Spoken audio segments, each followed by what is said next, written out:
Este muy raro. Ah, muy raro. Es como es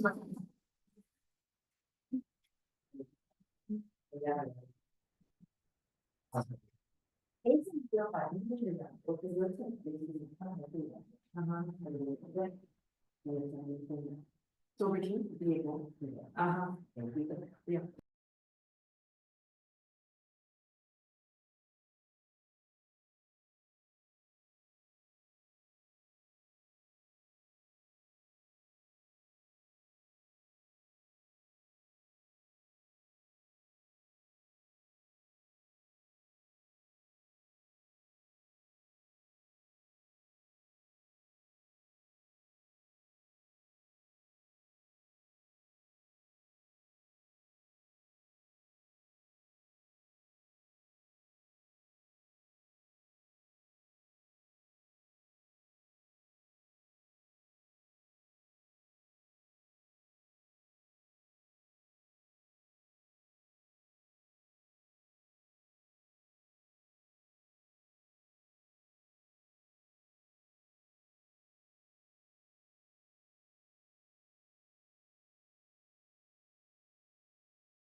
El mailer con las invitaciones y con todo.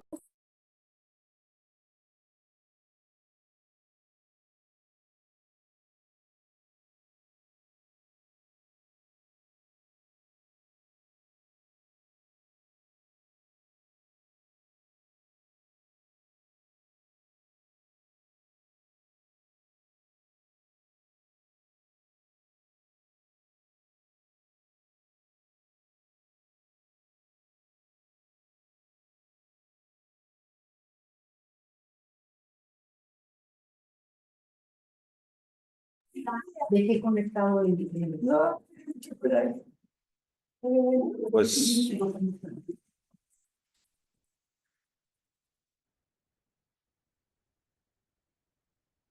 bueno, somos y somos importantes. Bienvenida. buenos días a todos los que se encuentran en Zoom. Nada más quiero checar que si nos escuchen. Sí, claro, se escucha bien. Buenos Perfecto. días. Buen día. Muy bien.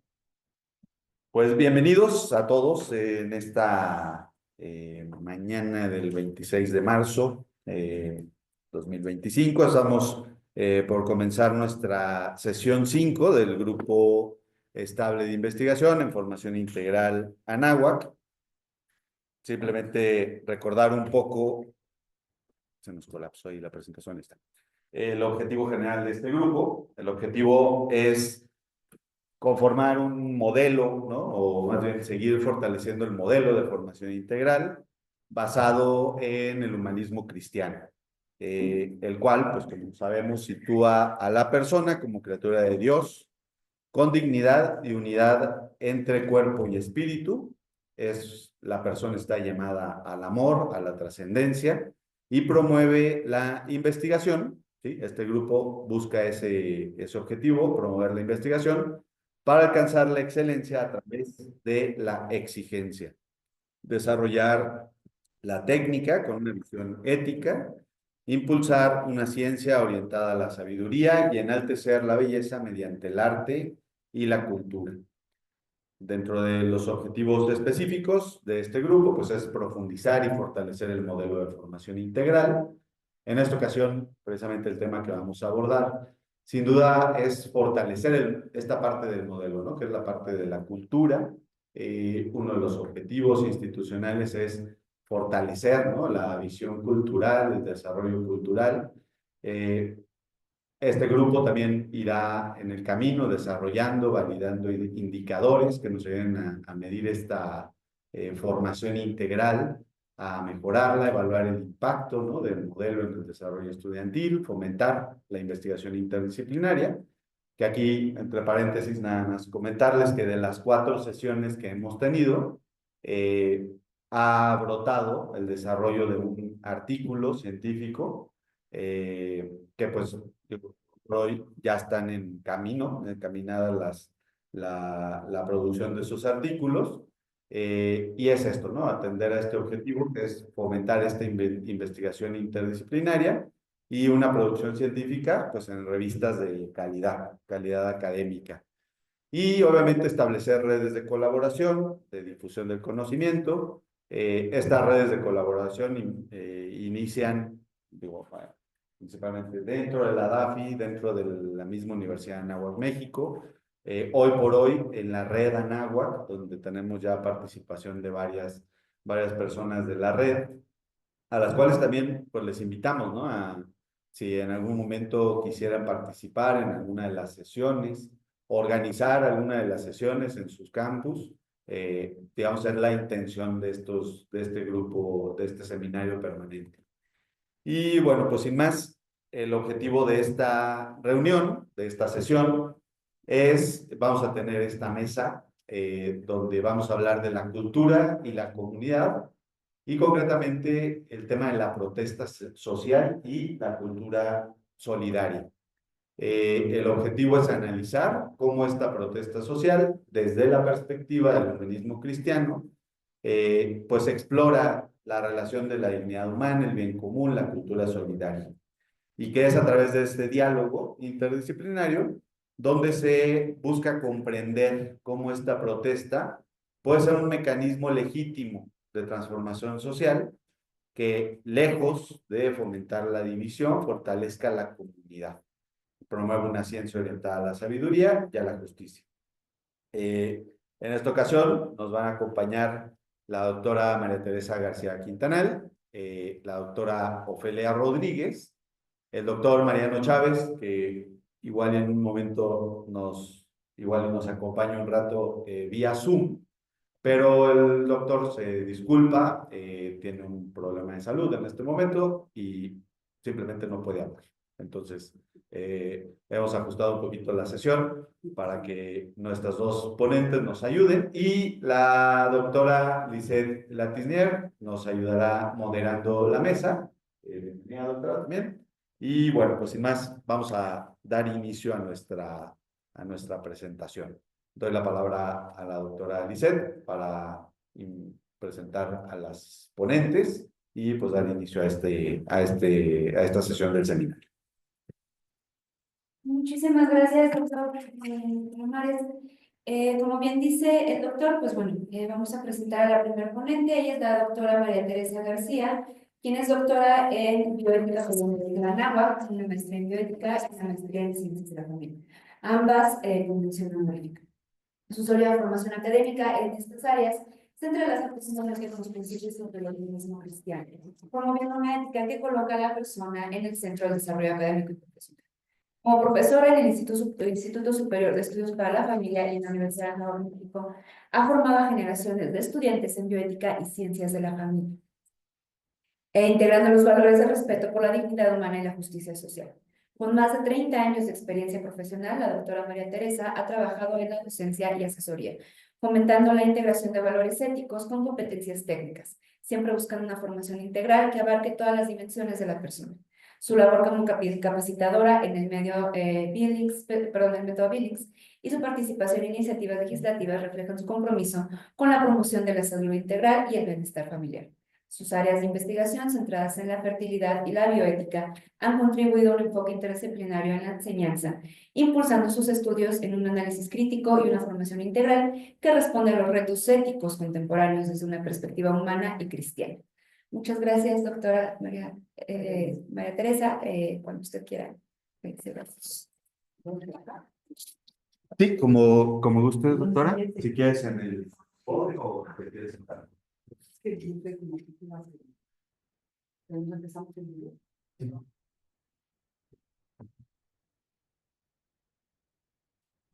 ¿Con el video?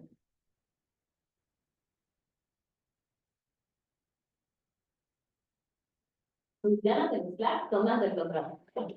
Disculpen, comercial. ¿Escuchan en Zoom? No, ¿No? Perdón, voy a suspender un segundito. Que no se está escuchando en Zoom. Dame un segundo. Es 5 de momento. Aquí está, compartir sonido. Ahí está. Tus ganas de mezclar tomando el control. En la Anáhuac Puebla encontré un camino donde la innovación y la tradición se encuentran, donde cada paso es una huella hacia el liderazgo positivo. Aquí comprendí que nos... Ahí está. Ya. Tus ganas de mezclar tomando el control. Demasiada insistencia. Crear un currículum vitae no es tarea fácil. Encontrar las palabras adecuadas, usar los mejores ejemplos y dar... Tus ganas de mezclar tomando el control.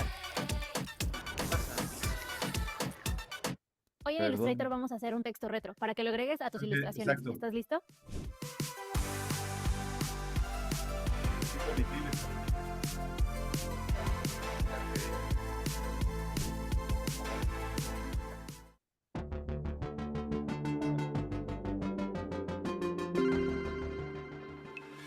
El mundo está formado por diversas culturas, países y personas. Sin embargo, más allá de las diferencias, existe un rasgo común fundamental. Todos los seres humanos nacen libres e iguales en dignidad y derechos. Así reza el artículo primero de la Declaración Universal de Derechos Humanos del 10 de diciembre de 1948. Los derechos humanos se han convertido en uno de los conceptos más importantes de la historia de la humanidad. ¿Pero qué son realmente los derechos humanos? ¿Quién es responsable de su defensa? ¿Y son realmente válidos para todos los seres humanos? Se entienden por derechos humanos aquellos que corresponden a toda persona por el solo hecho de serlo. Son innatos. Los derechos humanos tienen validez sin excepción para todo ser humano en cualquier parte del mundo. Son, por lo tanto, universales. Son válidos para todas las personas por igual, independientemente de su raza, religión, sexo, orientación sexual, color de piel, edad u otras características que puedan diferenciar a los seres humanos entre sí. Los derechos humanos forman parte del derecho internacional. Ya la Carta de las Naciones Unidas de 1946 contenía importantes pasajes dedicados a la protección y el significado de los derechos humanos. El primer acuerdo internacional al respecto es la Declaración Universal de Derechos Humanos de las Naciones Unidas de 1948. En 1966, la ONU aprobó otros dos instrumentos internacionales, el Pacto Internacional de Derechos Civiles y Políticos y el Pacto Internacional de Derechos Económicos, Sociales y Culturales. Juntos se denominan Leyes Internacionales de Derechos Humanos. Son la base jurídica más importante a este respecto. A todos ellos hay que añadir otra serie de convenciones. La Convención sobre el Estatuto de los Refugiados, la Convención sobre los Derechos del Niño, la Convención contra la Tortura y la Convención sobre los Derechos de las Personas con Discapacidad. Crear un currículum vitae no es tarea fácil. Encontrar las palabras adecuadas, usar los mejores ejemplos y dar forma a los resultados puede parecer algo imposible. Life Career ha creado CV Builder para que puedas elaborar tu currículum vitae de forma sencilla y divertida. Elige uno de nuestros diseños creados por profesionales. Facilítanos algunos datos sobre ti y te mostraremos los mejores ejemplos para contar tu historia. CV Builder te ofrece consejos y orientación en cada paso del proceso. Pruébalo hoy mismo. Nuevo Amper Blanco. Yo soy el poeta. Hoy este mundo se llena de blanco. Y es a otro nivel. Con el nuevo sabor de Amper, blanco por fuera, diseño chingón, un sabor delicioso, otro show de energía. Y cómo gritan los ñeros. Y cómo gritan las ñeras. Por eso. Tus ganas de mezclar tomando el control. Soñar, elegir, Exacto. viajar, despegar, vivir viajando.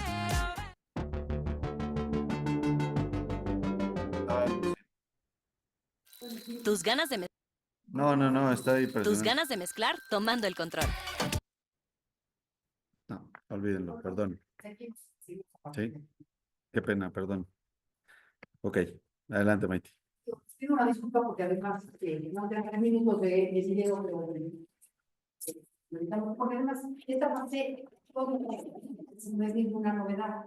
A ver, a lo que voy, o lo que quería yo demostrar aquí, es que los derechos humanos surgen los derechos humanos como un reconocimiento a lo que la persona es.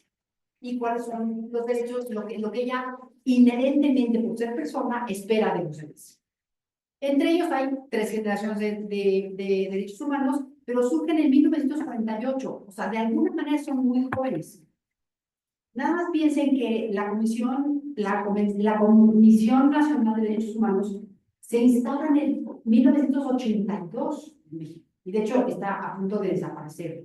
Ya vimos lo que están haciendo ahora el gobierno con los derechos humanos, ¿no? México ha firmado convenios. Todos los países que pertenecen a la ONU han firmado convenios. A ver, aquí la bronca de los derechos humanos es que tienen igual jerarquía todos. Entonces, tenemos todos derecho a la libre expresión de nuestras ideas, por ejemplo, a la libre asociación en cuanto a personas que conozcamos, tenemos derecho a libre tránsito, tenemos derecho a un ambiente libre de contaminación. O sea, todos son derechos humanos, ¿no? Derecho a la salud, incluso derecho a una vivienda digna, y todo eso está firmado por los países, ¿no? Pero ¿qué pasa con el derecho a la expresión de las ideas, el derecho a la cultura o el derecho a la asociación, por ejemplo? Entonces entran en colisión, porque ¿quién tiene más derecho? El campesino a reclamar su tierra y ser escuchado, o a nosotros a lo mejor a libre tránsito con una manifestación en donde los campesinos no tienen la posibilidad de contactarse con sus autoridades y entonces hacen una manifestación en la calle, frenan el tráfico y además están contaminando y además estamos contaminando los coches y ellos tienen derecho a la libre expresión, pero nosotros tenemos derecho al libre tránsito. Entonces colisionan estos derechos. Ahora, esto se vuelve todavía más difícil y más grave cuando tiene que ver con la cultura, ¿no? Lo hemos visto en guerras, por ejemplo, ¿no? Las guerras, cómo han destruido patrimonio de la humanidad, ¿no? A lo mejor en la Segunda Guerra Mundial, cuando Hitler quería bombardear París, o sea, ya tenían todo instalado, ya había perdido la guerra, pero sin embargo, como venganza, pidió que se enviaran a París, ¿no? Sin embargo, el que más cerebro era el encargado de hacerlo en París y se negó, ¿no? Pero en Florencia, la cantidad de obras que se perdieron por los bombardeos, ¿no? Querían bombardear el Ponte Vecchio, ¿no? O sea, ¿qué sucede? O sea, ¿quién tiene más derecho? ¿Están de acuerdo? Porque sí tenemos derecho a una cultura. No sé si ustedes supieron, me imagino yo que sí, el derrumbe de los budas gigantes en Irak, ¿no? ¿Por qué? Porque ideológicamente ellos representaban la historia. ¿Perdón? En Afganistán. En Afganistán, perdón. O sea, ¿qué sucede? ¿No? También o sea, ¿a qué tenemos derecho y a qué no? Porque sí tenemos derecho a un acervo cultural. No sé si se han puesto a pensar, yo me imagino que nosotros en nuestro ámbito sí, pero es lo que tenemos que transmitir a los alumnos. Por ejemplo, ¿qué significó la quema de la biblioteca de Alejandría? ¿Cuánto conocimiento humano se perdió por una ideología que decía, si estaba escrito en el Corán, ya está, y si no está escrito, no está? La quema de la biblioteca de los libros que se quemaron en la Segunda Guerra Mundial porque no hablaban del nazismo, ¿no? O porque eran escritos por personas no arias, ¿no? La quema de todos los libros judíos, o sea, a lo mejor en Ucrania ahora, toda la quema de los libros rusos, ¿no? De Tolstoy y todas estas. A ver, ¿no? Los códices mayas, ¿no? O sea, o sea, ¿a qué tenemos derecho y a qué no? Ahorita, desde luego, vamos a ver los últimos ataques a la cultura que han sido efectivamente, por hambre o por mandar el agua para todos, el acceso al agua. ¿Ok? ¿No? O sea, ¿quién tiene más derecho a exigir estos derechos o a los derechos humanos, pero están en colisión? Los derechos humanos son la mejor, y lo dice la doctrina, el compendio de la doctrina social, el surgimiento de los derechos humanos es un acto grandemente civilizatorio. Pero hoy por hoy, digo, en el video está, lástima que no lo podamos ver, pero bueno, pues les damos la liga al que lo quiera, como los derechos se supone que son derechos humanos para todo el mundo, ¿no? ¿Cómo ha sido esta evolución? Primero los derechos del hombre, del ciudadano en París, eventualmente se fueron generando hasta que con las graves injusticias que se llevaron en la Segunda Guerra Mundial, pero no nada más por los nazis, nada más hay que pensar qué pasó con Stalin, qué pasó con Mao, ¿no? Todo el tema de la revolución cultural, el gran paso atrás, lo que sucedió con Franco, por ejemplo, con toda la quema, o antes en la Guerra Civil Española con la quema de tantas iglesias. A ver, surge este gran acto civilizatorio en 1948, pero no todo el mundo está incluido en esta proclama, ¿no? ¿Por qué? Porque no todas las culturas aceptan, ¿no? Dicen, las culturas orientales dicen que son unos derechos impuestos por Occidente. El tema de la mujer, por ejemplo, ¿no? En todos los países árabes, en los países musulmanes, ¿no? Ahora están prohibiendo en Irak hasta que las mujeres puedan hablar en público, ¿no? O sea, las que hablan en público están prohibiendo. De alguna manera están desde luego prohibiendo alzar la voz, no puede en público alzar la voz.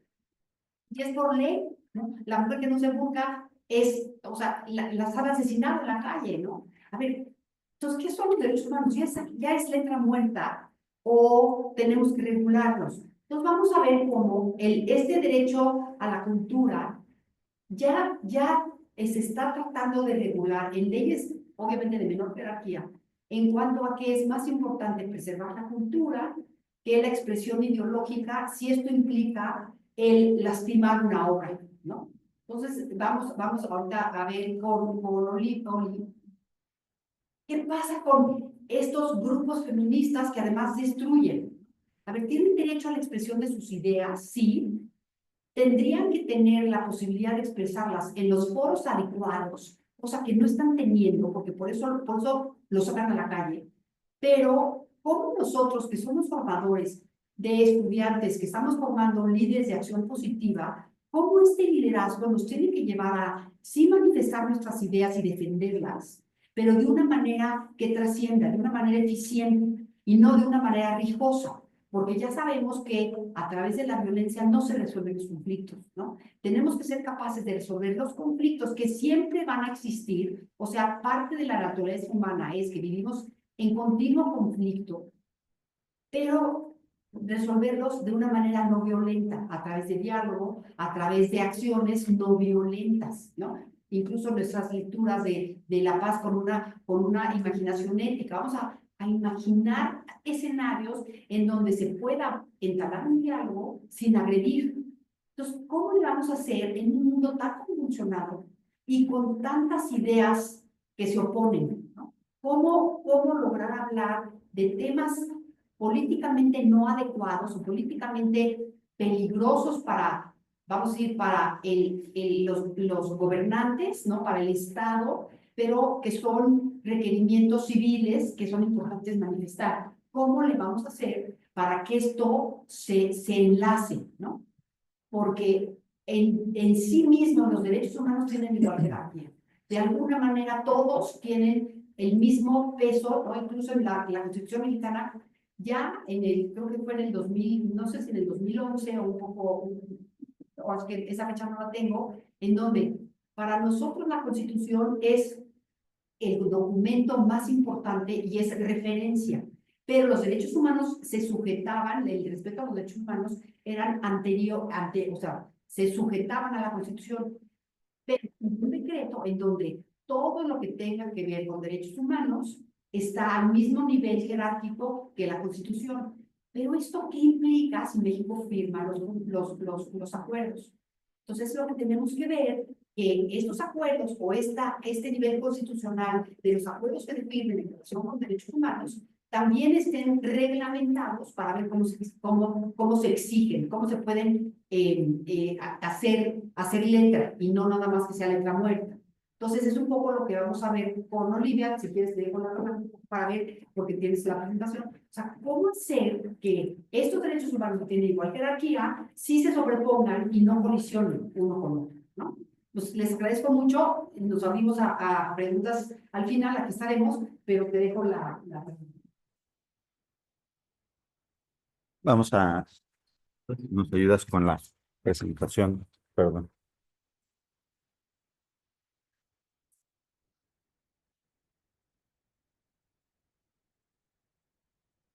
Bueno, Te va a presentar. Este turno justamente de la doctora Rosafelia Rodríguez López, y es doctora en Humanidades por la Universidad de Anáhuac, con una destacada tesis titulada El concepto de religión estética en Walter Benjamin. Su formación incluye una maestría en Humanidades y estudios en Teoría Crítica, con especialización en Estética y Política. Además, se ha desempeñado como maestra en Humanidades y estudios en Teoría Crítica. Licenciada en Comunicación por la Universidad de Anáhuac, es miembro activo del Grupo de Estudios de Bioética y de la Red Internacional de Bioética y Estética, bajo la Cátedra UNESCO en Bioética y Derechos Humanos en Roma. Con más de 30 años de experiencia docente en materias de humanidades, arte, escritura, metodología de investigación y teorías de la comunicación, ha impartido clases en los campus Jalapa y Cancún de la Universidad de Anáhuac, México, así como en otras instituciones como la Universidad Iberoamericana. Además, ha sido docente en programas de posgrado por más de 20 años y actualmente forma parte de la Dirección Académica de Formación Integral, DAF, y de las Facultades de Comunicación y Diseño de la Universidad de Anáhuac. Su trayectoria académica y profesional incluye la coordinación de programas de posgrado y cursos de extensión, así como la publicación de numerosos artículos sobre estética, filosofía y comunicación. Y ha dirigido tesis en niveles de licenciatura, maestría y doctorado. También posee 10 años de experiencia en comunicación corporativa, mercadotecnia y publicidad, consolidando una carrera interdisciplinaria que enriquece la formación integral de sus estudiantes y contribuye al desarrollo del humanismo. Muchas gracias, doctora Rosafelia. Buenos días a todos. Bueno, quiero darle las gracias al doctor José Manuel, Juan Manuel, por este esfuerzo que ya lleva pues varios meses y que está viendo buenos frutos en ponencias, en artículos. De aquí salen artículos, ¿no? Para que pues tengamos un poco más de impacto sobre estos temas de la formación integral, que para nosotros como institución son tan importantes. También agradezco muchísimo, estoy muy contenta de tener esta mesa permanente Mariano, que anda enfermito, pero bueno, hicimos un trabajo muy lindo, muy sinérgico, y eso es padre, ¿no? Porque al final es un tema muy complejo, y creo que es lo que vamos a tratar de mostrar cada uno de nosotros. Bueno, Mariano nos la debe, pero el tema es muy complejo, y eso es justamente lo que queremos mostrar, la complejidad del problema. Ayer lo platicaba con mis alumnos. Siempre que queremos analizar una problemática, nos vamos a dar cuenta de que no hay una sola causa y un solo elemento, sino siempre es multifactorial. Hay muchos elementos involucrados y a todos debemos darles pues el espacio, voz, para que todo el mundo diga lo que tiene que decir y lo escuchemos con todo respeto. Entonces, bueno, pues yo les traigo preparada pues un diálogo entre dos personajes que me parecen muy importantes y que además terminan diciendo de alguna manera lo mismo. ¿Okay? Voy a hacer dialogar al doctor Alfonso López Quintás, y por el otro lado lo voy a hacer dialogar con Judith Butler, también una filósofa que trata estos temas y que además llegan a un punto pues, que convergen ambos. Entonces, pues vamos a comenzar sin más preámbulo. Agradezco a mis alumnas que andan por aquí, que hayan podido venir desde el sur, eso me da mucho gusto. Y bueno, pues vamos a comenzar. A ver, yo me hice varias preguntas, ¿no? Como para poder arrancar a trabajar el tema, profundizar en él. Me pregunté, a ver, ¿qué es la cultura? Ya que estamos en una mesa de cultura, ¿qué es esto de cultura? López Quintás nos lo va a resolver de una manera maravillosa. ¿Qué significa decir que una persona es culta? Creo que ahí tenemos confusiones, ¿no? Tal persona es culta. ¿Qué es una persona culta? ¿Sí? ¿Cómo se relaciona la cultura con la persona y con su sentido de vida? También importantísimo. La cultura no es un adorno, va mucho más allá. ¿Sí? Y la pregunta central de todo lo que estamos trabajando en este momento es, ¿es justificable ejercer violencia? Y si no nos gusta la palabra violencia, intervenir de alguna manera en el patrimonio artístico y cultural de la humanidad para reivindicar una causa. Entonces, esas son las preguntas guía, ¿sí? Y bueno, pues quisiera comenzar platicándoles un libro que un queridísimo profesor ahora en el intercambio de diciembre me regaló y verdaderamente lo amo. También me tocó de intercambio y amé este libro, te lo recomiendo si no lo has leído. Se llama La Biblioteca de Fuego. Es un librazo, es una novela, ¿sí? Es una novela, pero está ubicada justamente en la Guerra Civil. Está ubicada en la Guerra Civil. Entonces, es todo el esfuerzo que hace un grupo de personas amantes de la cultura, amantes de los libros, ¿sí? Del arte, etcétera, sobre todo los libros. Y también hablan un poco de arte, ¿no? ¿Cómo le hacen para salvar todo este patrimonio? Obviamente, pues estaban en medio de bombardeos, estaban en medio de un conflicto muy grave, ¿no? Y pues ellos están poniendo todo de su parte, inclusive arriesgando su vida para poder salvar estos libros. Entonces, después de muchas cosas, peripecias que pasan, ¿no? Una de las protagonistas se pregunta, a ver, ¿de verdad, tiene sentido salvar todo esto, comparándolo con las muertes y los horrores que estamos viviendo? ¿Tiene sentido? Y la respuesta que da a mí me resonó y me sigue resonando. Créanme, es esas veces que dices, ya valió la pena el libro, de verdad. Y le contestan, es que el arte y la cultura dan esperanza. O sea, yo creo que es una respuesta única que debería de resonarnos. Y comienzo con esto justamente para tratar de responder. El arte y la cultura, ¿para qué sirve? Utilizando la palabra pragmática, sirve, no nos sirve, te da la esperanza. Y eso es el punto de partida de lo que quiero apoyar. Muy bien. Y sí sirven, somos cultura, somos hijos de la cultura. Estamos acostumbrados a hacer la pregunta en términos pragmáticos, ¿no? ¿Para qué me sirve? Y yo creo que más allá de servir, o sea, yo creo que tendríamos que trascender este mero utilitarismo, ¿no? Pero bueno, Bienvenida, bienvenida. Gracias. Otra de mis alumnas, me da muchísimo gusto. Muy bien. Ok, entonces, bueno, comenzamos. Vamos a hablar de López Quintas. Vamos a hablar de los conceptos básicos. Yo soy así como muy estructuradita, entonces ya conozco a mis alumnos. Entonces, vamos a estructurarlo básicamente a partir de una serie de conceptos. Los conceptos centrales que nos van a llevar a profundizar, en la medida del tiempo que tenemos, en el pensamiento de López Quintas. Entonces, ¿de qué nos habla López Quintas? No, López Quintas nos habla de la cultura. ¿Qué es cultura? ¿Sí?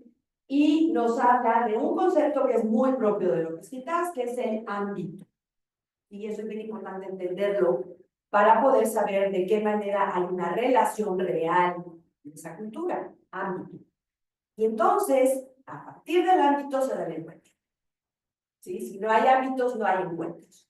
¿Sí? Y finalmente el sentido. El sentido que nosotros, como seres humanos, le podemos atribuir a nuestra vida, ¿no? A partir de estos encuentros. ¿Sí? Entonces, comenzamos rápidamente.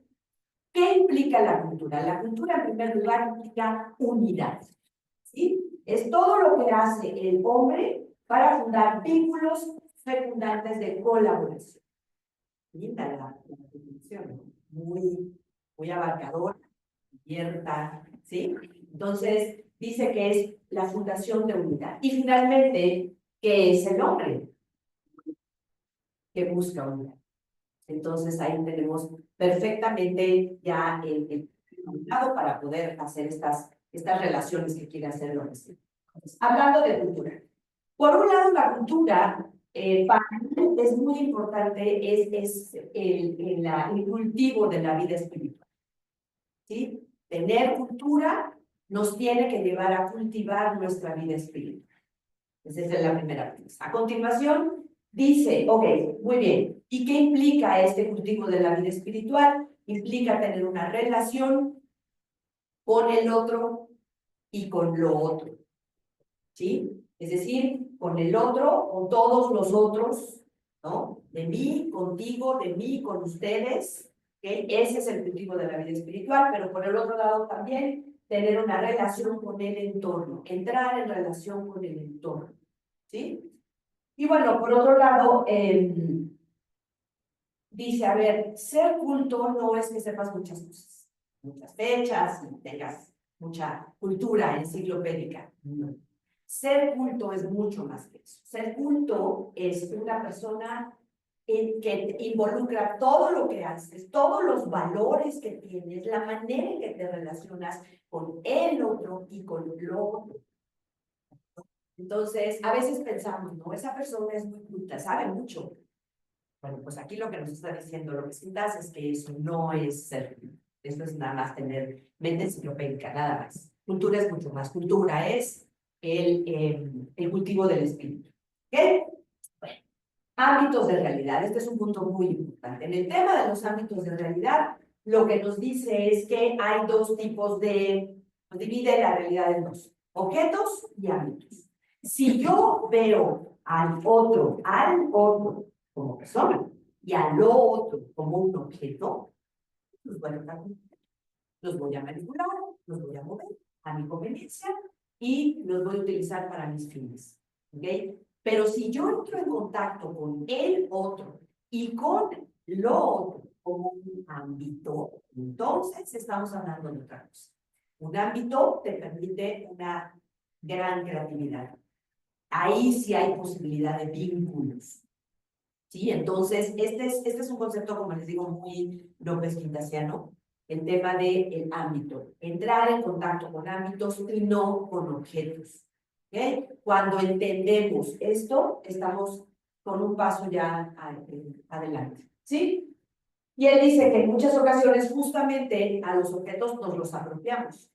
En cambio, con el ámbito interactuamos. Entonces, muchas veces lo que queremos es poseer verdades, cuando en realidad lo que deberíamos es dejarnos poseer por la verdad. ¿Sí? No poseerla, sino dejarnos poseer. ¿De acuerdo? Y vamos a nuestro ejemplo. ¿Okay? Vamos al ejemplo, que creo que es una de las cosas más didácticas que tiene López Quintas. López Quintas utiliza muchos ejemplos y nos ayuda a entender mejor de lo que estamos hablando. ¿Okay? Entonces, aquí les pongo la primera imagen. ¿Quién me dice, salvo alguien por ahí, ya le dije de qué se trataba, pero bueno. ¿Quién me dice, qué creen que estamos? Reforma, sí, claro, claro. Reforma.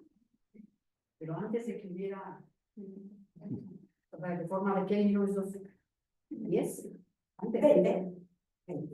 ¿Sí? Pensé que estuviera antes. Sí, antes del ángel. No, después, ya con Porfirio O es Díaz. desde ahí, sí, porque es La Palma, ¿no? Y no sobre el castillo. Sí, sí, se ve. Hay un medio borrosillo, pero por ahí entra.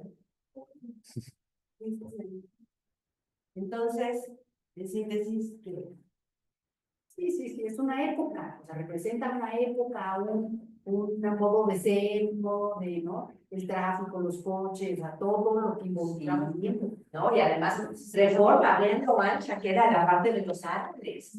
Oiga, apenas hay ahí, ahí todo es significatito los arbolitos, ¿verdad? Bueno, lo que estamos viendo es una fotografía del archivo Casasola, que es uno de mis tesoros, y es la mirada del ángel, así de verdad. Está sacada desde el balconcito, el mirador, que se le construyó al ángel desde el proyecto original. Por eso es la mirada del ángel. ¿Se imaginan cuántas cosas han visto ese ángel? ¿Se imaginan? Cada vez que hay ganamos un partido de fútbol, ahí vamos todos. Cada vez que queremos ir a manifestarnos, para bien y para mal, ahí vamos todos. Pobre ángel, dice, no, ya vienen otra vez, ¿no? Entonces, bueno, pues, y lo ven desde acá, desde esta altura, 30 y tantos metros. ¿De acuerdo? Vamos a hablar rapidísimo del ángel. Miren lo que bonito lo están construyendo. ¿Ok? Vale la pena mencionarles que esta construcción se tuvo que demoler. ¿Ok? Algunos datos que vale la pena que conozcamos, y eso es importante para entrar en contacto con el ámbito, en este caso, que es este monumento. ¿Ok? Entonces, este monumento lo intentaron construir una vez, o sea, más o menos en 1907 se dieron cuenta que ya se estaba ladeando, que ya tenía 2 centímetros 2 grados de inclinación, ¿no? Y el arquitecto Rivas Mercado casualidad. Nos tuvo que hacer todo un esfuerzo y conseguir toda la tecnología, y es la primera vez que se utiliza la tecnología de pilotes para, lo tuvieron que demoler, va de nuevo. En 1907 ya se acercaba, estaba muy cerca ya la fecha de la inauguración, ¿de acuerdo? Entonces, bueno, aquí lo tenemos recién inaugurado y aquí lo tenemos, pues más o menos sería una época actual. ¿Ok? ¿Qué más puedes decir de la Bueno, sí, casi. ¿Okay? ¿Qué me pueden decir del ángel? A ver, ¿qué sabemos del ángel? Que se cayó en el 57. Que se cayó en el 57, sí, claro, en el año que murió Pedro Infante. ¿Qué más? Realmente no es un ángel, ¿no? Me parece que es la diosa que Correctísimo, es una victoria alada, es correcto. Antonio Rivas Mercado, esto nos lleva un poco a la formación de Antonio Rivas Mercado. Antonio Rivas Mercado era un gran amante de la cultura clásica, y eso es lo que nos trajo. Nos trajo una columna de estilo corintio, ya lo saben, de estilo corintio, ¿ok? Muchas de estas esculturas se fundieron en Francia, ¿ok? Y por supuesto se enojaba porque decía, no es un ángel. Decía, es una victoria alada, porque los ángeles no tienen sexo. Y la victoria alada, pues es una dama, ¿verdad? Entonces, es una victoria, es una Nike, ¿de acuerdo? Muy bien, ¿qué más saben? ¿Algo más? Sí, de lámina de oro. Aunque Siqueiros cuestionó que después del 57, cuando lo reconstruyeron, lo hubieran reconstruido con el mismo buen material que el original. Pero bueno, ahí sí, no lo sabremos porque está demasiado difícil llegar a él.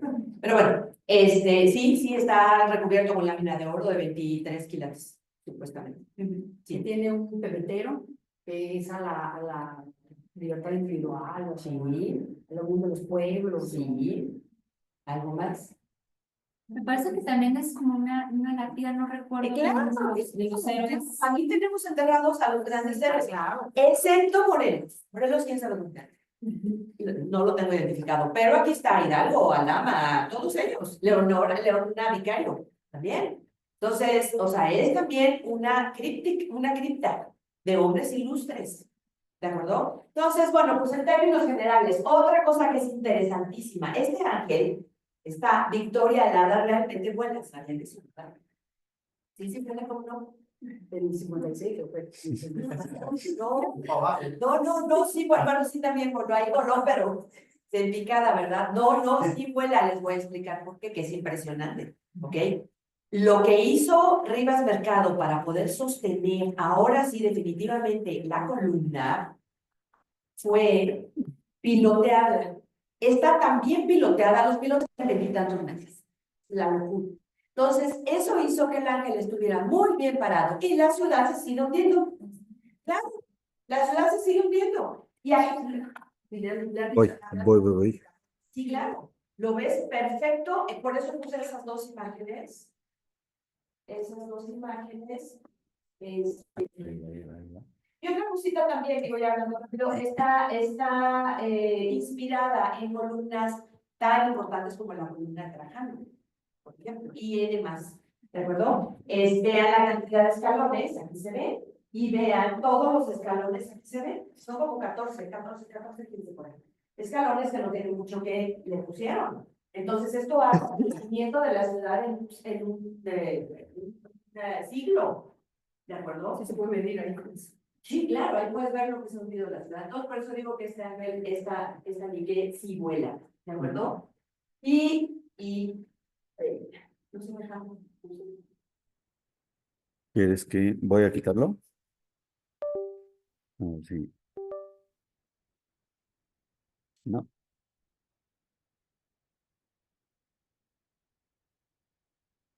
¿Quieres? Bueno. Si quieres yo le muevo. Ahí está. Mira, por supuesto, todo el mundo se saca la foto. Hoy se siguen sacando fotos para la revolución. Así es, el tiempo de la revolución, porque aparte de este monumento se inauguró en 1910, el mismo año que estalló la revolución. Ya se ve.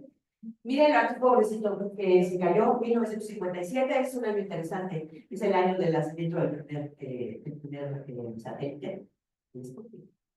Muere Diego Rivera.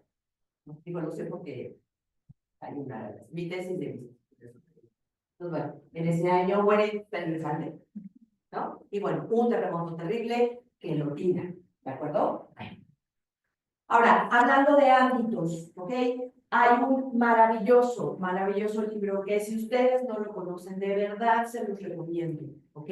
Esto nos habla de la posibilidad de crear a partir, en este caso, del ángel. Este libro lo escribió la nuera de Antonia Rivas Mercado, o sea, la hija del arquitecto, ¿de acuerdo? Hay otro detalle. Se dice que la modelo había sido Antonia Rivas Mercado, Antonieta Rivas Mercado. Mentira.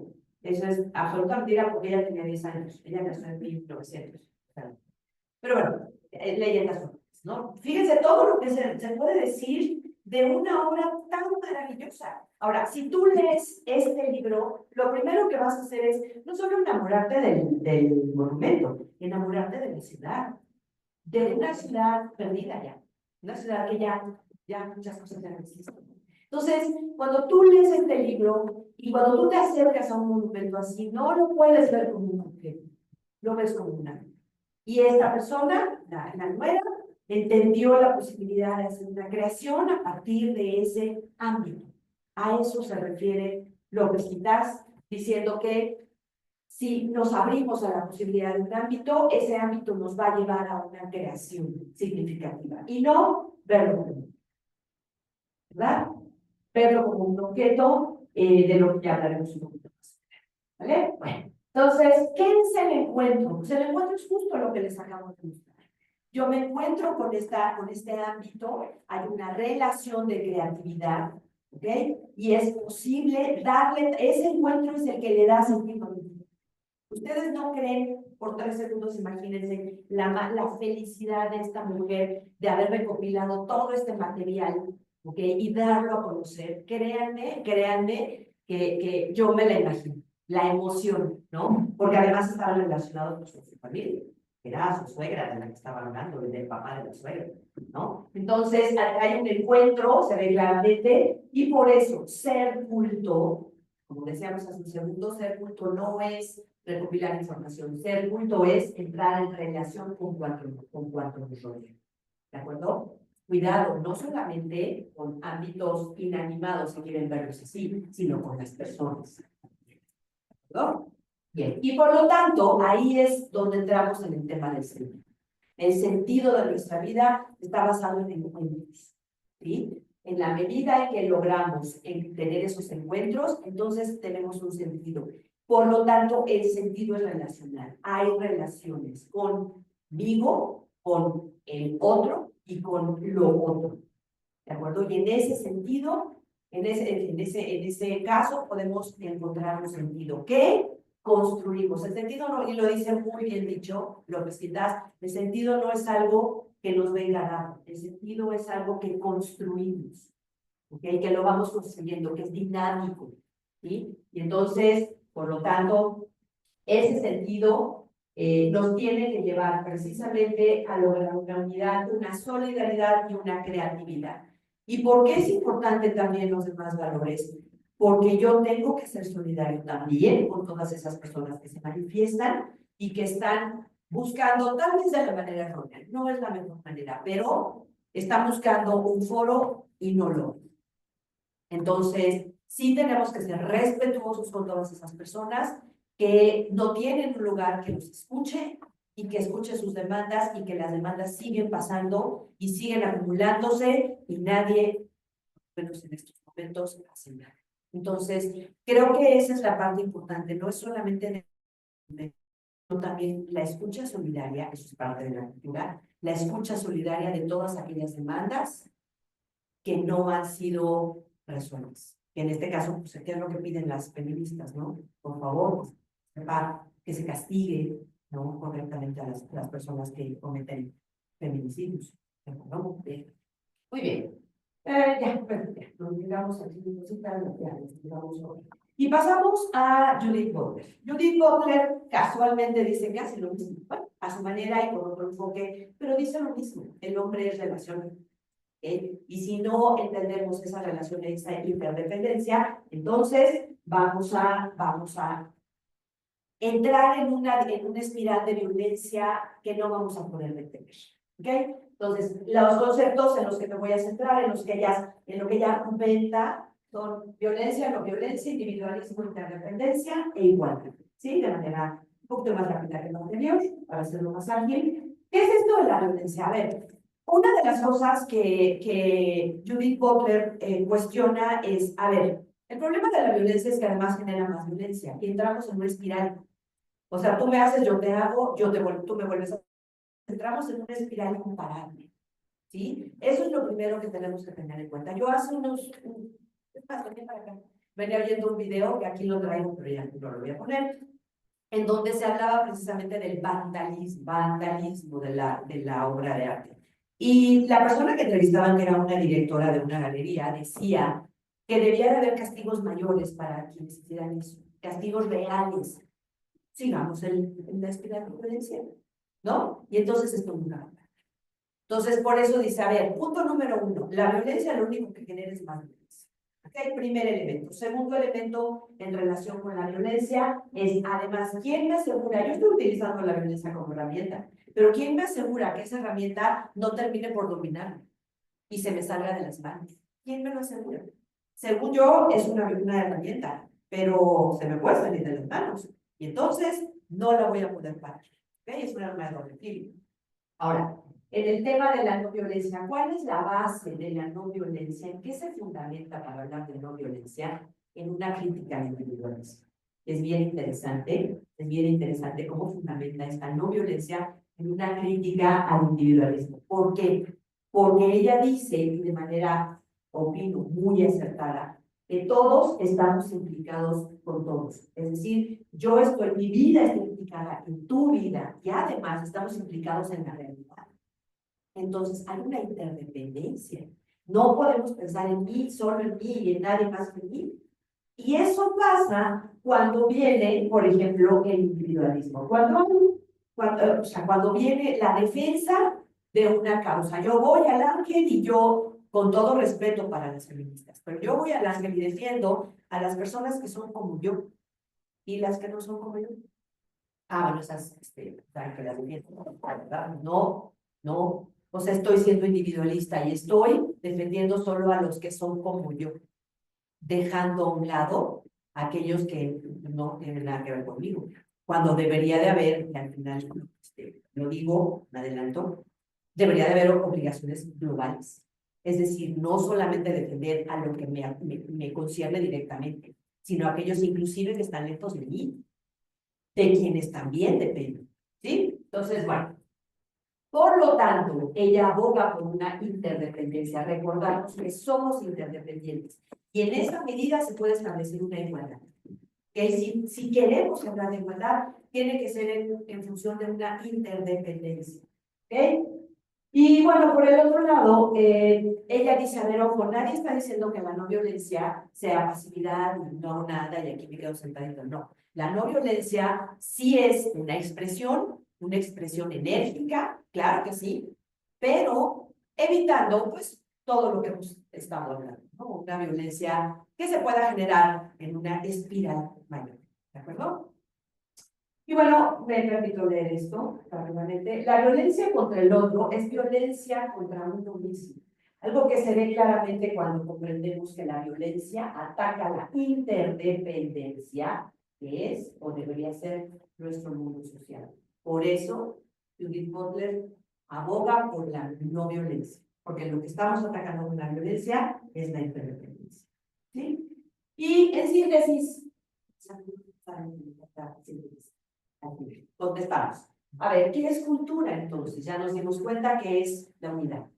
¿Okay? Todo aquello que el hombre hace y que produce vínculos fecundos. Y la cultura es con ámbitos que pueden ser personas o que pueden ser otros elementos. ¿Sí? ¿Qué significa decir que la persona es culta? Ya lo vimos. No es una copia de información, no es porque sabes mucho y porque es enciclopédico, sino porque tienes valores y los usas, incluyendo la solidaridad, porque la solidaridad es parte de una cultura de solidaridad. ¿Sí? ¿Cómo se relaciona la cultura con la persona y el sentido de vida? Justo, precisamente porque hay una relación. El hombre es relación, y lo dicen los dos. El hombre es relación, el hombre es interdependencia. Si olvidamos eso, también estamos dejando a un lado una parte muy importante de esa construcción de nuestro sentido de vida. ¿Sí? Y finalmente, ¿es justificable ejercer violencia? Bueno, pues ya lo vimos, ¿no? Cuando ejercemos violencia, en realidad estamos defendiendo únicamente lo que a mí me interesa y estoy dejando a un lado todo lo demás. Entonces, en realidad, pues la violencia y además se produce una espiral que puede llegar a ser inmune. Entonces, pues Judith Butler, y creo que en ese sentido deberíamos de sumarnos con ella, mejor apostar por una no violencia. No es pasividad, pero sí por una violencia, no violencia. ¿Okay? Pues básicamente eso sería.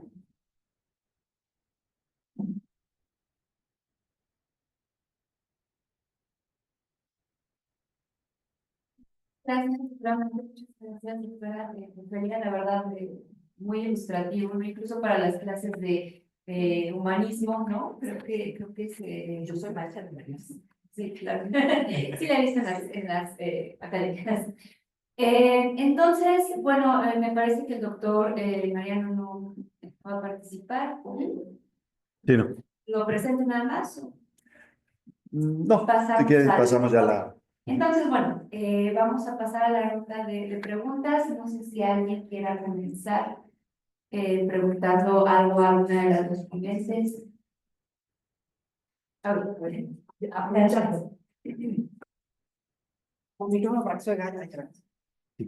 ver, vamos, ¿cómo hacemos así? Pues ya, ¿cómo hacemos para relacionar el derecho a la libre expresión o el derecho a la cultura? Porque aparte la cultura es parte nuestra, ¿no? Entonces, a ver, estas mujeres en el caso del arte, vamos a decir, ellas están expresando, ¿pero qué están expresando? ¿O qué quieren defender? Efectivamente, su individualismo. Pero entonces, o sea, ¿qué tiene que hacer el Estado como protector de la cultura? Porque pues también es un derecho humano tener esta cultura, ¿no? O sea, como que era un poco el problema. O sea, si tienen igual jerarquía, ¿no? ¿Cómo hacer para incluso defender lo que tú pones de la Mona Lisa o de las obras de arte? A ver, tenemos derecho al arte y tenemos derecho, o sea, ¿cómo hacemos para Pero esto fue en la guerra, pero, o sea, todo lo que robaron de obras de arte los nazis, por ejemplo, ¿no? Nos estaban robando nuestro acervo. Pienso ahorita, ¿dónde está el monumento a Colón? ¿No? A ver, nos lo robaron. O sea, fue un regalo que dio Francia a México para el bicentenario, ¿no? Representando efectivamente una parte histórica. Y nada más porque ahora estamos negando que existe esa parte histórica, alguien lo desapareció. Digo, ¿en dónde está? ¿No? ¿Cómo lo relacionamos? Pero sí, son varias cosas. Sí, ¿no? A ver, en el caso de, por ejemplo, de la escultura Colón, creo que en el libro este de la Biblioteca de Fuego dice algo muy interesante. Quien tiene la posibilidad de borrar la historia la puede reescribir. Ese es un tema de poder. Yo la borro, la reescribo, la reinterpreto a mi manera y bueno, pues ahí evidentemente nuestro trabajo y el trabajo de los académicos es no permitir que haya una reescritura parcial. Ese es nuestro trabajo. Pues por eso más o menos somos investigadores y somos los que tenemos esa posibilidad. Eso por un lado. Ahora, lo primero que planteas, o sea, ¿cómo le hacemos cuando hay una legítima manifestación? ¿Cómo le hacemos? Es que aquí hay algo muy importante. De entrada, ¿qué no estamos haciendo para escuchar correctamente a estos grupos para que piensen que rayando o echándole sopa a la Mona Lisa, ¿no? Los van a escuchar más. O sea, ¿qué no está haciendo el Estado, y no solo el mexicano, qué no está haciendo el Estado antes para darles el foro adecuado y escucharlos adecuadamente? Entonces, yo creo que esto va más, o sea, es como antes de que ocurra una situación que además nos afecta desde el punto de vista de que es nuestro patrimonio de toda la humanidad. Ok. Y ellos dicen, ¿te importa más el arte que mi no, es que debería de importar esa antes de lo que usted dice? Entonces yo diría, tenemos que ir un pasito atrás. Como gobierno, yo preferiría dar un paso atrás y no estar blindando cada vez que haya una manifestación, me lo compartiendo. O sea, el progreso está rebasado, ya los estamos, o sea, temas como los feminicidios y eso está bastante rebasado. Pero pues yo creo que debería de haber una elección. Eso para mí es sine qua non antes de pensar en arte o algo más.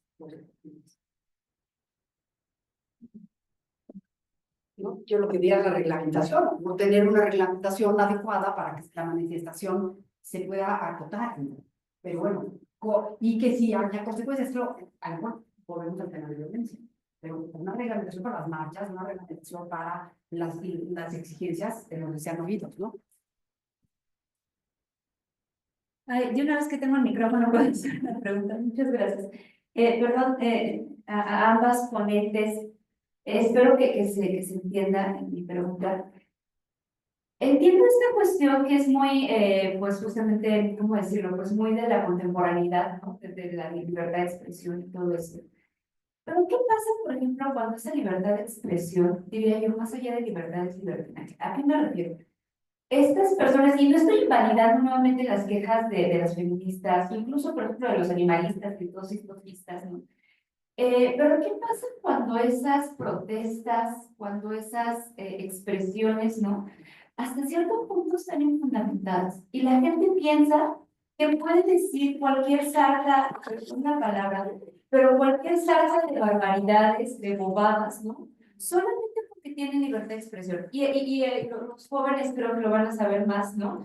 En redes, por ejemplo, se dice una sarta nuevamente de barbaridades que uno dice, ok, hay libertad de expresión, pero ¿en serio le están dando la palabra a esta persona que incluso pudiera decir yo éticamente está rebasando, ¿no? O sea, ¿cómo resolver un dilema así en donde la libertad de expresión nuevamente, ya porque, perdón nuevamente por lo que voy a decir, pero ya porque tengo boca puedo hablar, porque tengo manos puedo escribir, y digo cosas que ni siquiera el más incauto podría decir, ¿no? ¿Y qué pasa con esa libertad de expresión que no sé si es válido tener la libertad de expresión a todas las personas? Esa más o menos sería la pregunta, claro, sin vergüenza. Muchas gracias.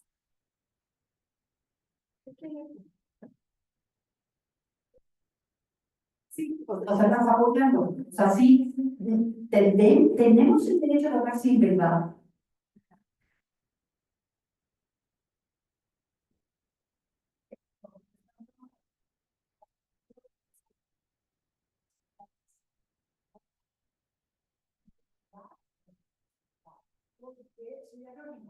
Entonces, de alguna manera, la red social me permite decir, disfrutar, hablar por hablar, incluso todo vemos en los retweets, ¿no? Que a lo mejor comentó una persona, yo ni la conozco, pero con tal de hacer violencia, con tal de generar esta expresión de odio, lo hago.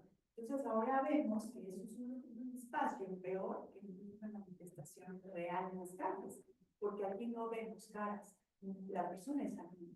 Y en cambio, cuando es una manifestación real, lo que te decía, ¿no? Justificando el que, a ver, es cultura, es patrimonio de la ciudad, del país, de la nación. ¿Por qué agredirlo? Porque al final se olvida uno del respeto. O sea, al final el respeto al derecho ajeno es la paz. Si esto es parte de un patrimonio nacional, ¿por qué lastimarlo? No es porque sea material, no es porque sea un ángel, no es porque sea un monumento que está pasando y que todo el mundo lo quiere, lo respeta, sino que tú, ¿por qué tendrías que atacar algo que no es tuyo y no te pertenece? Entonces, creo yo que las manifestaciones se está llegando a lo que decía, ¿no? Violencia más violencia. Entonces, yo puedo defender mis derechos como mujer, hay mucho feminicidio, pero no estoy siendo escuchada. Lo que tengo que hacer como grupo feminista es levantar la voz, tener argumentos para levantar la voz sin necesidad de agredir al otro. Porque yo ahorita no veo en la universidad mujeres muy feministas que atacan también a los hombres.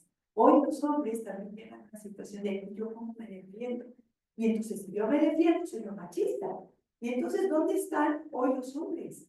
También a mí me preocupa el trabajo con hombres y mujeres adolescentes.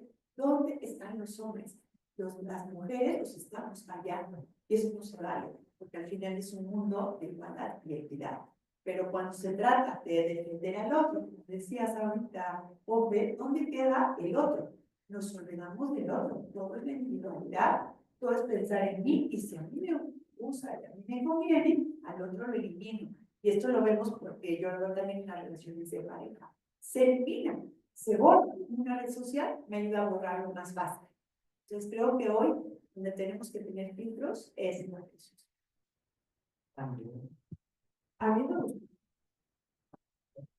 A mí me gustaría decir, voy a hacer un lugar común, pero esta comunidad debería de ser el lugar, ¿ok? O sea, educación.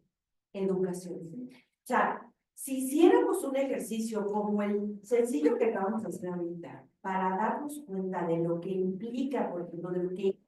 Y me podría quedar toda una clase, bueno, una clase, ¿no? El equivalente a una clase, pues, hablando del ángel, para que en este caso, el público, los alumnos, se dieran cuenta de lo que simboliza, de lo que implica, de todo lo que hay atrás. Yo te aseguro que nunca más intentarían, al menos esos alumnos, hacer algo así. Nunca. Lo respetarían de otra manera porque lo verían con otros, lo verían como un ámbito, no como un objeto. Entonces, ¿qué tenemos que hacer? Educar. Esa es nuestra chamba, educar. Entonces, educar, sí, por ejemplo, el tema de las redes sociales, ¿no? En la medida de nuestras posibilidades, hacernos más críticos y que se den cuenta que todo lo que se dice en las redes sociales, no todo lo que se dice en las redes sociales está bien. Entonces, tenemos que formar a los críticos y por el otro lado, y también que no digan que sea parte de, no de ser público anónimo que dice cualquier cosa nomás por decirla. Y educación en el sentido de poder entender lo que tenemos enfrente y poderlo valorar y convertirlo en ámbito.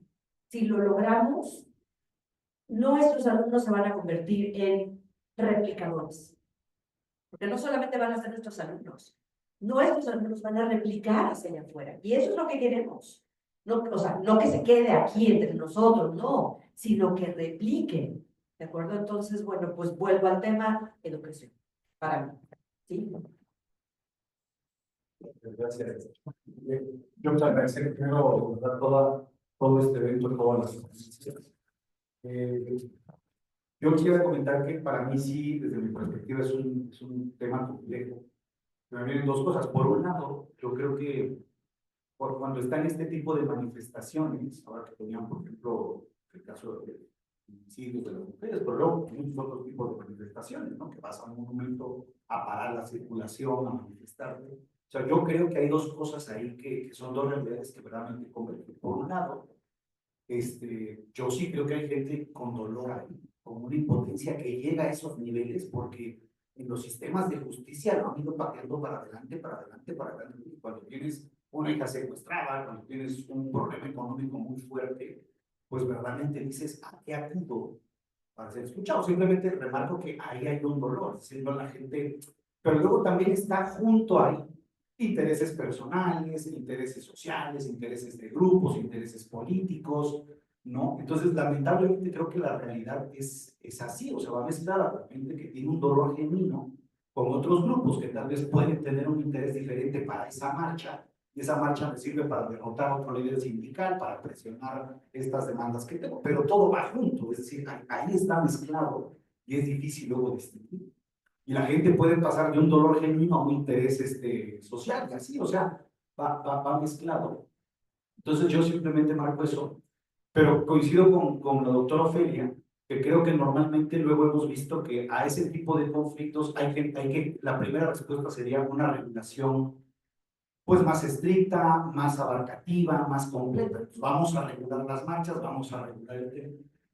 Y creo que no está mal, pero creo que no resuelve el problema de fondo, justamente. O sea, impacta los derechos. Es decir, claro, le pones un candado más grande a un parche más grande, pero de fondo hay algo que se está descosiendo por dentro. Y es justamente eso, es el tema de, pues, ¿dónde están los sistemas de justicia que tienen que dar una respuesta viable, factible, en el tiempo que se tiene que dar? Porque si no, es el trampolín para que llegue esta gente a manifestarse en un dolor genuino, insisto, ahí. ¿Dónde están los sistemas de justicia? ¿Dónde está todo el tema de educación? A mí me impresionó mucho esto de los ámbitos, porque efectivamente podemos volver cultura, si no es que ya es cultura, la forma de resolver los conflictos así. O sea, como ya doy por hecho que el sistema de justicia no va a mejorar, como no puede mejorar. O sea, es una derrota a la educación, al sistema de justicia que ya aceptamos. La aceptamos nosotros y que en el pacto.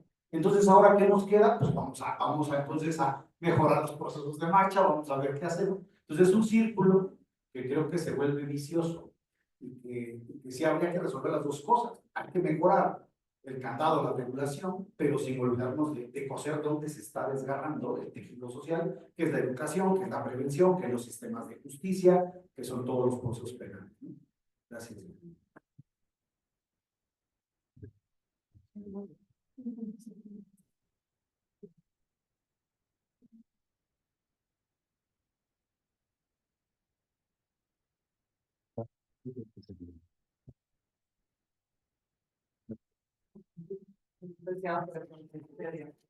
¿Cuándo podemos saber si un monumento sí hay que destruirlo?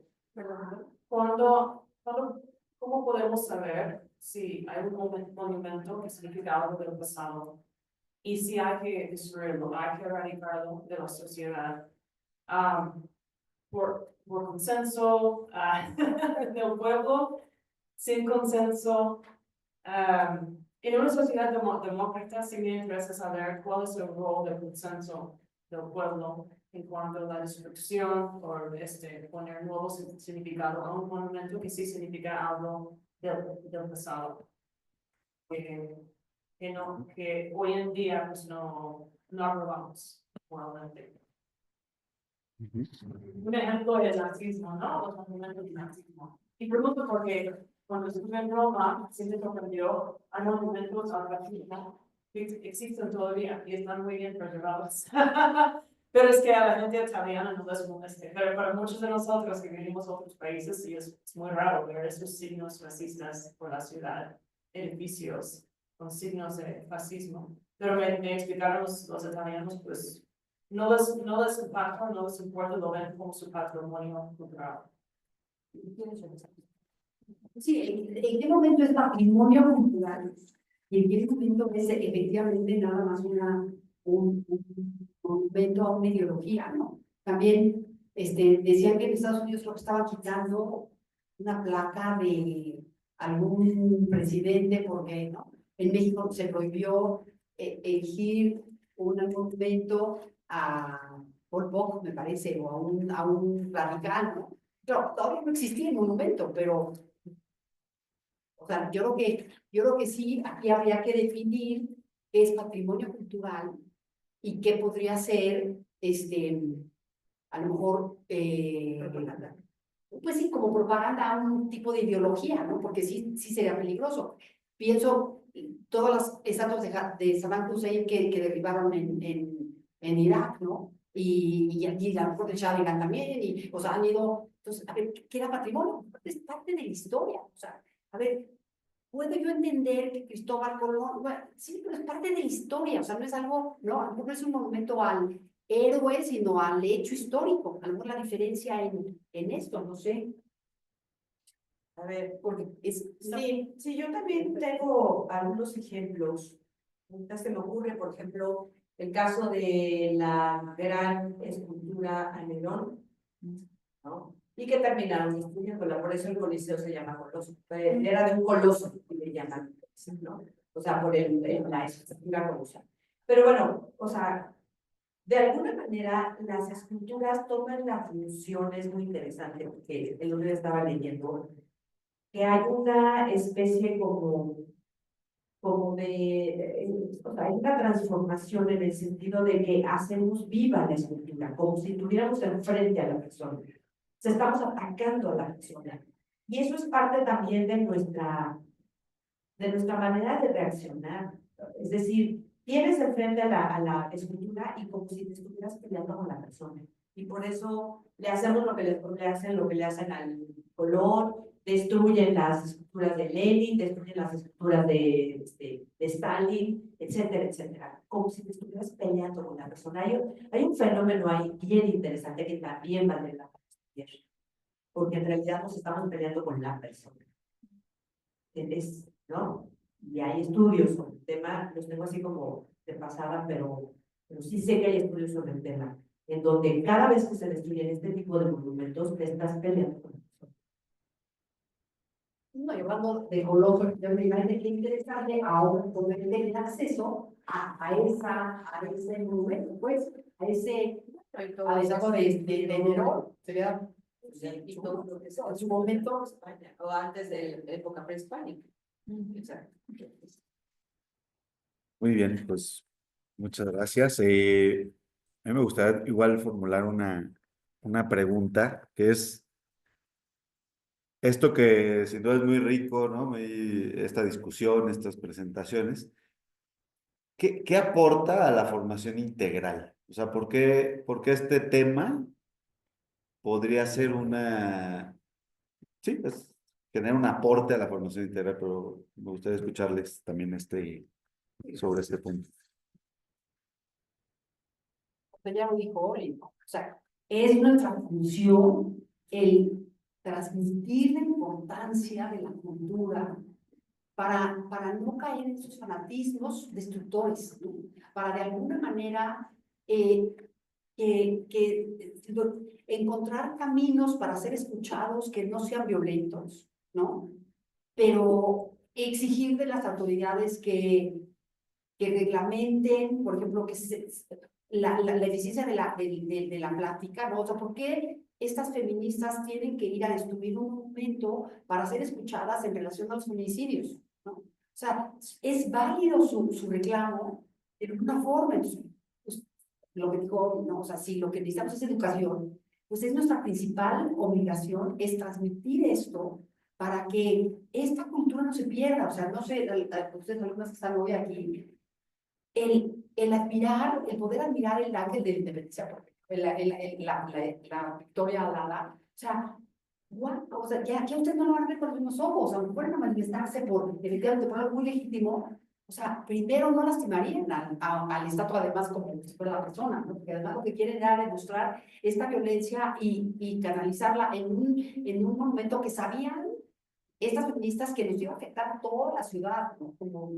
Pero sí, educación, o sea, yo creo que esa es nuestra labor, o sea, darle otra perspectiva a un a lo que implica la verdad y lo que implica nuestro patrimonio y lo que implican los derechos humanos, pero al mismo tiempo lo que implica poder hablar, pero de una manera adecuada, poder resolver conflictos de una manera adecuada. Yo creo que ese es, o sea, sí formar líderes de acción positiva, ¿no? Y todo lo que esto contiene. ¿Qué pasa cuando nos llegan las noticias? Cualquiera de estas noticias, ¿de qué manera nos la presentan los medios? Los vándalos, fue vandalizado, la misma palabra deberíamos analizar. Bueno, fue vandalizado el monumento. ¿Cuál es la idea que nos formamos de inmediato? Estas destructores, ¿no? Inmediatamente, como a resultas de esta noticia, pensamos, son unas destructoras, y pensamos mal en ellas. Rápidamente, vamos a la sección rapidita, ¿no?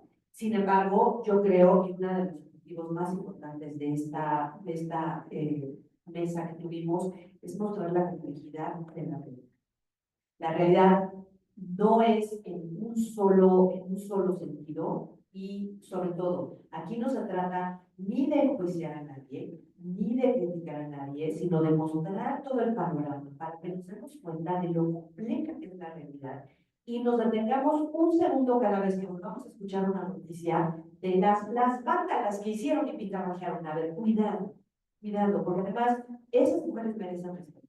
No lo que hicieron, pero la demanda merece respeto, entonces, y merece todo nuestro respeto, porque no han sido atendidas. Entonces, sin embargo, no son las formas, eso sí. Entonces, la realidad es muy compleja y de eso se trata, por eso es formación integral, para mostrar esa complejidad de un fenómeno y tener esa capacidad crítica de mirarlo desde diferentes perspectivas.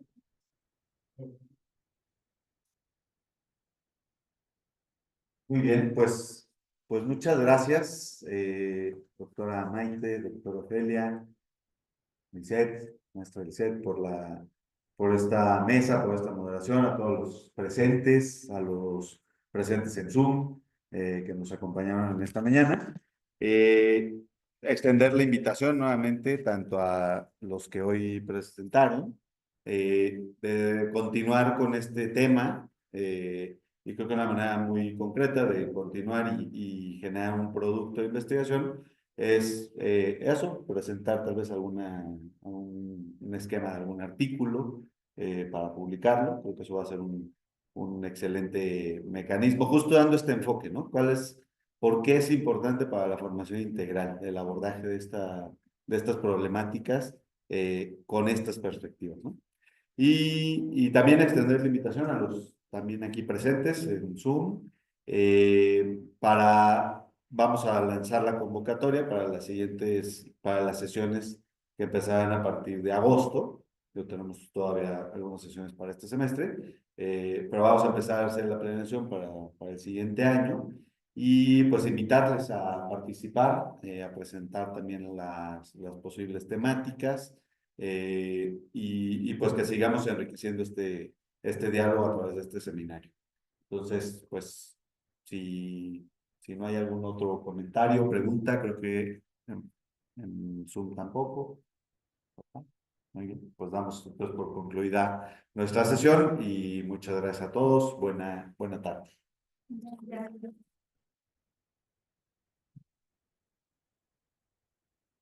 Bye a todos los de Zoom. Gracias por Muchas gracias. Gracias. Muy bien. Gracias. Bye, bye.